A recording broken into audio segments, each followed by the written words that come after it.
Здраво! Ево Здраво. уште еден подкаст. Со мене е Алек Атевич, другар.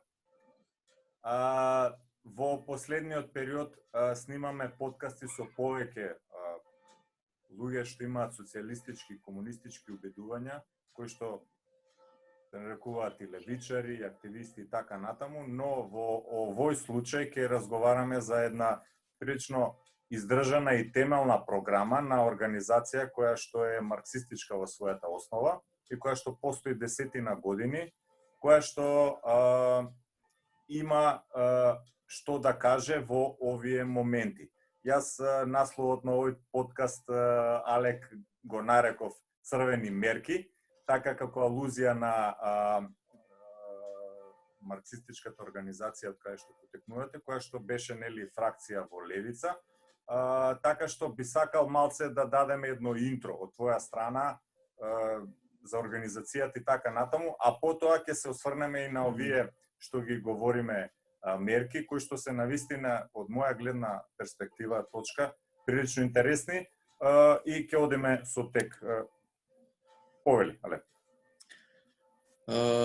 Фала, значи многу убава оваа иницијатива за се соберат различни гледишта на она што е дел од социјалистичкото емилие во оваа наша мала земја. И мислам дека понатаму ќе продолжи и ќе се отвараат и други теми за кои има големи причини да се разговара и да се дискутира до крај. Значи, јас сум дел од марксистичка организација Црвени, тоа е точно. Таа организација е југословенска организација, значи делува на просторот на бивша Југославија, затоа што тоа е и наша цел. Ние сметаме дека не може да постои револуција успешна на територија на Македонија, не може дури ни на Балканот и таа мора да се прошири и да стане светска. Но тоа може би некојаш во некоја друга пригода може да збориме. Точно е дека ние бевме членови на левица и активно учествувавме во промоција на партијата од самото основање, фактички и ние сме основачи на истата. Но поради политички разлики со некој дел од сегашното раководство, ние бевме избркани од таа партија на бюрократски начин, без никакви објаснувања и без никакви политичка разбрска помеѓу овие две гледишта за развојот на левицата со мало Л. И тоа е добро во нека смисла што почнуваат да се јавуваат тие разлики и понатаму мислам дека и створивме нека основа да не се повторуваат тие грешки. Дали се мерките црвени? Значи не се мерките црвени, значи за жал ова се доста благи мерки кои од аспект на марксизмот се нарекуваат од таа теорија преодни или транзицијски мерки. Говориме дека за вие за кои што 20 мерки говориш, така? Да, значи пред неколку дена искочија мерки од синдикатите, значи тоа е многу добра линија. Стварно тоа се многу меки, прилично меки. Сега сакавме да влеземе малку со значи значи прво мора да се каже дека извини, значи те прекинав, значи прво е многу значено што се обединија синдикатите, тие синдикати беа скарани, да не кажам многу скарани меѓу себе и сега се обединија во некоја заедничка програма. Тоа е голем чекор напред. Значи ние поднесовме до сите нив, тие што се потпишани, за синдикатите зборам, не за организациите најдолу што се потпишани, поднесовме иницијатива за заеднички мерки, значи каде што ние ги приложивме нашите мерки, тоа беше негде средина на март, ако се сеќавам. Така да можеби дел од таа иницијатива допрела до нив дека мораат заеднички да покажат и да го дигнат гласот против она што и самите они го кажуваат, оваа власт и која служи на интересите на газдите. Значи, многу интересен почеток имаат, но за жал тој почеток понатаму не се материализира како што треба. Точно е, значи ние се согласуваме дека оваа власт ги штити интересите на газдите, значи на богатите, затоа што оваа власт е и нивна власт. Значи од секогаш во овие периоди на така наречена независна Македонија. Не можеме да очекуваме ни поинакво однесување. Вакви кризи, како што е ова пандемија, па тоа пак го демаскира до крај. Значи, не само во Македонија, значи многу поинтензивно е во оние така наречени развиени држави, каде што тотално се покаже дека застануваат на страната на богаташите, односно на капиталистичката класа. Макрон пред 3 дена имаше интервју, мислам тоа е страшно прокапиталистичко, отворено прокапиталистичко, да не збориме за лидерите како Трамп или Борис Џонсон. Да, тоа беа стравични демаскирања дека државата тоа е алатка на капиталистите и ништо повеќе, дека работниците се топовско месо. Затоа, значи, овие мерки ние што ги предлагаме, за разлика од мерките што синдикатот ги предложи, се во основа различни. Ние поидуваме од фактот дека оваа власт не е способна да даде ефикасни мерки за заштита на работниците. Значи не е способна и нема да ги даде. Да. Ќе даде мерки за ублажување и можеби во одредени региони на светот и в нашата земја да балансираат и да не дозволат социјален бунт или револуција. Значи станува збор, ова се зборови не од мене, од марксист, туку Financial Times имаше наслов во кој зборуваат за можна социјална револуција. Социјална револуција баш беше тој термин што беше употребен. И други капиталистички медиуми зборуваат отворено за крахот на капитализмот. Македонија малце прво не ги пренесе информациите како што треба. Денеска читав еден текст, кои земји најуспешно се справиле со кризата, со ковидот. Мислам, малце ќе побегнам од овие теми за да сватите зошто вакви мерки. Во тие земји прва наведена е Тајван, потоа беше наведена Јужна Кореја, Исланд и завршува со Германија. Значи, текстот беше напишан од CNN, преведен кај нас, и е баш она типична идеолошка алатка за замајување на јавноста. Значи, најуспешни мерки нема овие земји. Значи, земјата која не ја спомна беше Куба. Нарочито. Значи, затоа што одвојува навеќе. Куба се уште одвојуваат навеќе за медицинска опрема, каде имат најголем степен на лекари во однос на жители. И не сака да спомнат затоа што ќе се испрлјаат. Значи, поготово CNN, кој е десничарски, класичен десничарски медиум, кој кај нас се презима, се голта такви информации и нема критична маса. За критична маса кај новинарите за да се разбие сето тоа. Значи, овие мерки што ние ги предложивме и ги дадовме на медиуми и пред секој синдикатите, беше да кажеме дека ние мораме сами да се заштитиме.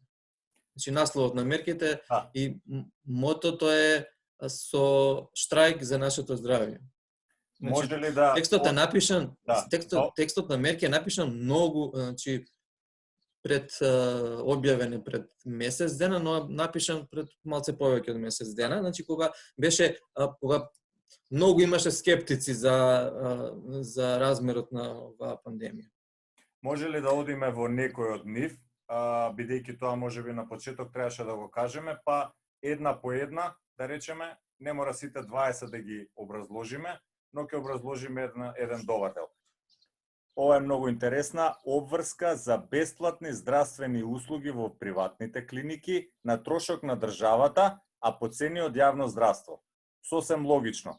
По случај на непочитување на одредбите од страна на аптеките и здравствените установи да се изврши конфискација. Што е коментарот? Па повторно, значи, мерката е израз на потребата на работниците за заштита, значи на обичниот човек. Значи, и ние знаеме ситуацијата каква беше во клиниките што се со приватна собственост. Така. Значи, се уште имаат, не треба тоа, се лажеме и нема дилема во тоа дека пружат подобра нега. Има подобри услови, подобра кујна, значи, во секој случај, богаташите сигурно одат таму да се лечат, а не одат во клиниката изградена пред 60-70 години. Еве друга, ова исти се на иста линија се овие, па така што ќе биде кумулативен одговорот. Сите аптеки да издаваат лекови само со рецепт. Се забранува продажба по приватни цени, лековите за кои што не се пишува рецепт да се субвенционираат од државата. Јас стварно тука не гледам нешто, не знам, толку драматично. Да, ама тоа нема да се оствари, нема да се оствари и оваа влада никога што нема да го направи, нема да го направи ни првата мерка со приватните болници, затоа што не треба да заборавиме, значи, министерот за здравство, кој е сега под парол на она комисија што го раководи целиот овој процес, е политичка фигура која во минатиот систем сакаше да го доразори јавното здравство. Значи, он збореше за концептот на јавно-приватно здравство, каде што синдикатите, и тоа мора се признае, иако многу ги критикуваат, синдикатите кажаа не. Може би млако, затоа што млакоста доаѓа од силата позади нив, но мислам дека не успеа да го доработат тој концепт.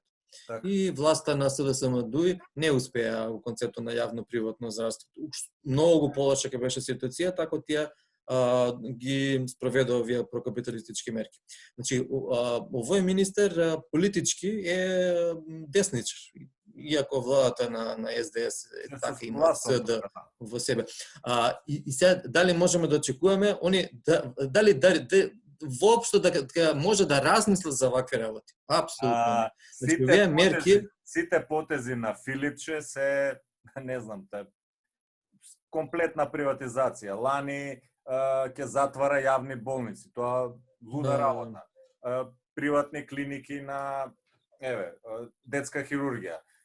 Брзата помош да се приватизира. Значи, затвори оделенија во градската болница 8 септември, се воведе некои други мерки каде што се интегрира работата на работниците, на здравствените работници. Ама тој се обиде исто, нели, да ја зголеми платата во овие периоди, но сите тие мерки ќе бидат неефикасни затоа што кадарот е доста осипан и не ќе може да спречат затоа што на другата страна идат многу поповолни услови, во кои не е само платата во таа равенка. Условите на работа се влошуваат и тоа е она што за да го сменат ќе мора да направат тотална реорганизација на нивниот буџет. Тоа нема да се деси. И после овој период ќе има разумување во владачката класа. Веќе се насетуваат оние критизери на системот од периферија дека го критизираат, па ќе кажат немојте да ги намалите платите за 50%, дајте само за 20%, затоа што премногу ќе го ќе се изрази гневот на луѓето, или дури може да дојде и степен кој може да биде многу погрешен, ако него би сакал да го објаснам тоа. Значи, може да се јава дури и барања за национализација. Само да ја прочитам оваа мерка, еве. Создавање на државна веледрогерија баш на таа линија е. Инвестирање во државна фармацевска и предхранбена индустрија под работничка контрола. Ова ми е баш тоа. Еве, повели. Сакам да чујам. Да, значи ние збориме дека треба да имаме државна веледрогерија. Најнормално. Повеќето од нормалните држави го има, да. Но она што е, значи, повторно сакам да кажам, цело време нагласувам. Значи, таа национализација ние не ја бараме на загубарите, за да после прво ги откупат, па после ги продадат за поевтина цена и фактички во добивка се капиталистите. Туку јавни да останат, да. Точно, јавни да останат. Како може да останат јавни? Исклучиво ако се охрабри собственоста да биде јавна, односно контролата да биде на работниците. Значи, сите овие мерки мора да претходат на нешто друго. Тоа е зголемена работничка контрола. Ние за овој концепт воопшто не дискутираме, но во услови на заострување на економската криза ќе се појават вакви спонтани движења како што се појавуваат на западот. Значи ние ги очекуваме тоа раздвижување на работниците и во нашата територија и во нашата околина. Значи тоа не е нешто концепт кој е туѓ. Значи работниците во услови на штрајк ги формираат овие одбори, совети, како и да се наречат, се едно, но тие се формираат. Се формираат, тоа е при секој штрајк кој трае подолго мора да се формира такво нешто. И кога се формира, а посебно кога станува збор за концептот на генерален штрајк, тука веќе може да дојде и прашањето на двојна власт или освојување на власта, која е добро широк концепт. Ние сме многу далеку од тоа. Значи, тој концепт може да го зборуваме вака на теоретско ниво, разбирам ја што е тоа. Не знам дали имаме време, ако можеш кратко да кажеш за тоа. Сакам уште една мерка која што е прекрасна, извини што те прекинувам, но интересен ми е. Ова е на линија се што збориме. Итно вработување на сите квалификувани здравствени работници со редовни плати. Па ја би рекол тука 1000 нови вработувања. Ова е можеби една од најважните мерки што мора да ги донесе системот на протести. Само да го прочитам до крај вие ова вашето. Итно признавање на квалификации на студенти од последна година на медицински факултети и нивно ангажирање во Министерство за здравство со редовна плата, но и јас би додал и на сите што се на специјалистички студии во последна година. Значи да се екипира една голема маса на нововработени во јавно здравство со јас тука би рекол и со малце попачување на плати и тоа малце подраматично, од 100% такви некои. И доколку тоа се направи како државна политика на еден среден рок, тоа ќе има драматични ефекти. Значи ова е само една од мерките, значи ова се барање на самите здравствени работници, ти имаат потреба од своји колеги. Значи тука не спаѓаат само лекарите, иако тоа е првенствено, значи имаме недостиги од лекари, доктори по медицина, но имаме недостиги од останат кадар, значи медицински техничари, така наречени медицински сестри, радиолошки технолози и останати кадар. И најважното се имаме недостиг од вработување на хигиеничари. Значи ние имаме аутсорсинг или подвработување на хигиеничари. Тоа е катастрофа во една здравствена установа. Да се дозволи да има кадар кој е круцијален. Во вакви моменти се покажа дека хигиеничарите се во тој мозаик на здравствениот систем клучна карика и не сме никако да се испуштат. Значи мора тие да бидат обучени хигиеничари. Не само тоа треба да биде заштитена професија со специјални некакви заштитни тамо како Да, тоа е втората компонента на Не само тоа. заштитни средства и употреба на материјали. Еве, например, машиновозачи, овие што возат луѓе во локомотиви на композиција од 50 луѓе. Тоа е за еден многу така посебен тип на работа. Значи имаме 50-60 машиноводачи. Сега да речеме, еве и за овие луѓе можеби се на страна, меѓутоа еве сега во ваква ситуација. Во кризна ситуација се покажува колку се важни. Во кризна ситуација, не да Боже, и од други елементарни непогоди, исто се покажа дека имаше потреба од некои други, значи имавме ние елементарни непогоди, но за жал, значи не се промени работите. Значи тоа е она што јас сакам како да достане некој заклучок од овој краток муавет. Значи овие работи, овие мерки нема да ги спроведе ни оваа влада, ни едната влада на СДС или ВМРО или останатите буржоаски партии. Значи мора се, значи методот е протести, штрајкови на најзагрозените, значи сиромашните. Значи ништо друго нема да го смени се тоа. Мора обединување и на крај тие ќе добијат политичка нота, да, и тука треба да дојдат спремни организации. Значи нашата организација се спрема за такви работи. И мислиме дека ова е не е генерална проба, ќе имаме уште, за жал, во наредниот период ни престои поголема криза од това со короната. Има уште две мерки, ќе ги кажам. Одличен е разговорот до сега.